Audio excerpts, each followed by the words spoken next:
The founders owned slaves. So that's true. The founders owned slaves.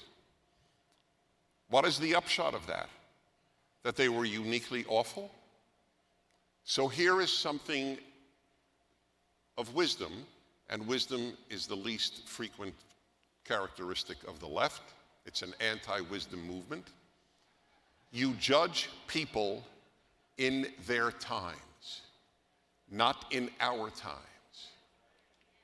If you judge people in our times from the past, then what you're saying is you are the greatest human being who ever lived, which is what the left believes. They are greater than Franklin, greater than Washington, greater than Jefferson, greater than Shakespeare, more brilliant than Beethoven.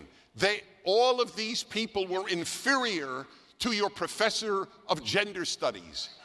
That is what they believe. It's cheap grace, my friends. You judge people in their generation. I am writing a Bible commentary called The Rational Bible. I beg you to read it. I beg you. I admit it. Since nobody writes Bible commentaries to get rich, I have no problem in recommending it to you. It's called The Rational Bible. In Genesis, I make the following point. God saves Noah. I don't care if you're an atheist. The question here is not, is it literally true? That doesn't interest me. What interests me is the lesson. God saves one human being and his family in destroying the world because it went so evil. Why is he saved? Because Noah, this is direct translation from the Hebrew, because Noah was a righteous man in his generations. Why does it add in his generations? Why doesn't it just say because Noah was a righteous man? In his generations, he was righteous.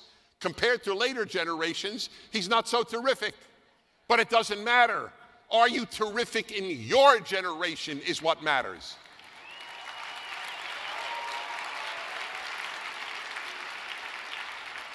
The question, who owns slaves, is pointless. The only moral question that serious moral people ask, and the left is not serious moral people by definition, the only one is not who had slaves, who abolished slavery.